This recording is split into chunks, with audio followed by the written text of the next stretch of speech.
Ghostly greetings, my dude. Ghostly greetings, and holler at your boy Prue. We're doing The Exorcist by William Peter Blatty.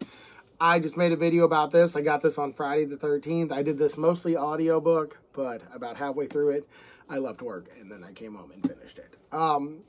Before we get into this, religious stuff is going to be said, so don't be offended.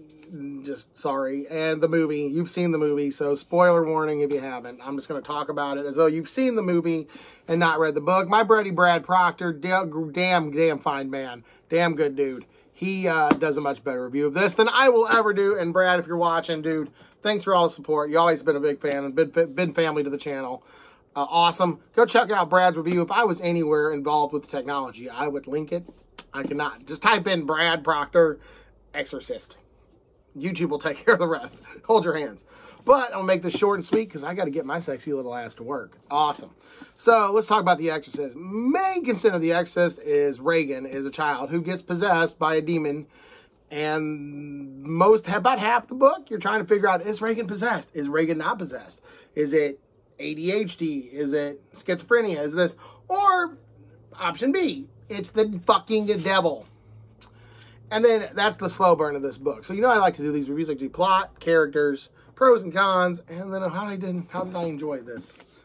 I honestly forgot how many pages it was. About 350. About 350. Let's say 350. That was about 350 pages of The Exorcist. How was my journey with William Peter Blatty? Which is honestly the big course in my review. 90% of my recommendation was, I love the book. If I like your characters, like your plot. But let's get into it, the plot. Basically, we've already discussed it. A girl named Reagan gets possessed, and you have to figure out if she's possessed or if she's just got mental problems. Her mom deals with it the best way they know how. There's a priest named Father Karras. He deals with it. And they have some friends and family who come along and try to help her cope. That's the main plot, though, is an exorcist. An exorcism, if you will. Awesome. So the basic main plot is pretty bare bones from right now. A lot of this kind of started it, so I'm going to give it a little bit of leeway on that. But I'm going to get the plot of B. I think she 8 or 12. Was Reagan 8 or 12? Fuck, I forget. But Reagan, let's say 12, gets possessed. Her mom's coping with her daughter having mental problems and doing really weird shit.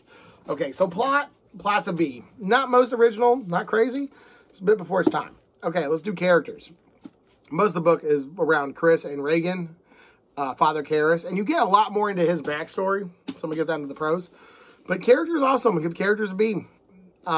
Obviously, the devil stands out, and the Jesuit priest, they're fun, and his family, and does their sort of thing, and Chris and her agent and all that stuff, and money with, you don't realize how much money they go through with, like, wardrobe and shit.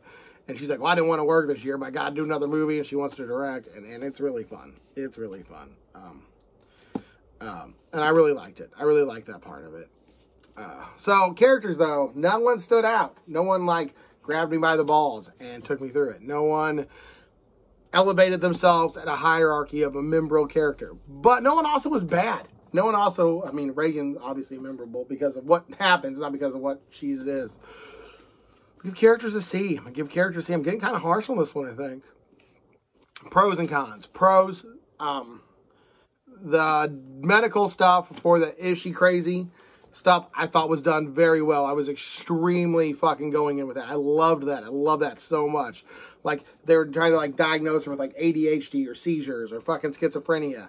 And which would be if I was a parent, my kid was freaking the fuck out. I'd be like, yo, fucking crazy. Give him some pills or something. Fucking electroshock. I don't know. I'm not a parent. I had cats. But I get that. I'm on board. I understand what was going on, where they were coming from. And yeah, no harm, no foul from your boy Pruitt. Awesome. Awesome sauce. But let's get into the cons. The cons, this is what I call a slow burn. Well worth it. Well worth it. But about halfway through, when you start getting into the real fucking dark shit, people masturbating with crucifixes and fucking just all right puke, piss, cum fest. Just fucking blood and puke and fucking shit everywhere. Goddamn, I'd hate to. That guy was just going fucking crazy. He's like, body fluids here. Body fluids there. We're just covering this whole fucking mess of body fluids. If William Peter Blatty doesn't have a body fluid fetish, I will be fucking shocked. I will be shocked. Because this dude just loved it. He was going fucking ham. And if that grosses you out, bro, I get you. Oh, yeah, I get you. There's the part where you're like, fucking you, bro. Fucking go crazy with that fucking bucket of puke. Oh, I know that's a con, but damn, this guy was going off. I just want to fucking see him write the scene. I'd love to just, he'd be sitting at a table and he's like, yeah, and she gets fucking puked on. Like, scary man. And he's got like a huge fucking red card, never mind. Woo, face, bro. Okay, Journey, let's get back on track. I'm so sorry, I'm gonna be late for fucking work. I'm talking upstairs in a dark room by myself. I'm a dude with body fluids. Ooh, okay. Ooh. The pink hair is getting to me. It's going into the brain. All right, so The Journey. How did I enjoy it? The whole book. Honest to God, I loved it. Being a fan of the movie. Big fan of the movie. Huge fan of the movie. Not gonna lie. I've seen it. I watch it every year around Halloween. And getting a little bit more backstory to the characters. I've read this before, though. Getting into the backstory with, like, some of the characters. And getting a lot of deeper motivations. And you feel a bit more of the desperation. The atmosphere really drives this thing home. Especially with the first half. And the last half is just fucking gore, blood, puke fest. Some of the religious stuff gets a little heavy-handed, but not enough to diminish it. Overall, guys, I'm going to give this, if you're into this, it's an A+. If you're grossed out by religious, blood, puke, and shit, masturbation, just best let this one go. Just put this one down. We're going to put this one down. We'll put this right there. There we go. That one's done. That one's done. Okay, if you're grossed out by that, we're going to put that down. And we'll read something safer, like The Martian by Andy Weir. There you go. That's what you'll do. But if you're into that, if you're into the gut thing and you love the movie, totally check out the book. There's a new audiobook out, which blows the old audiobook out of the water. I don't know who narrates them. I think one might be Willow P. and Batley himself. But if you can, check them out. And honestly, I give that my full-hearted, for all my little fucking inmates, all my little asylum inmates, check these out. But it's been your boy Prue. Thanks for watching.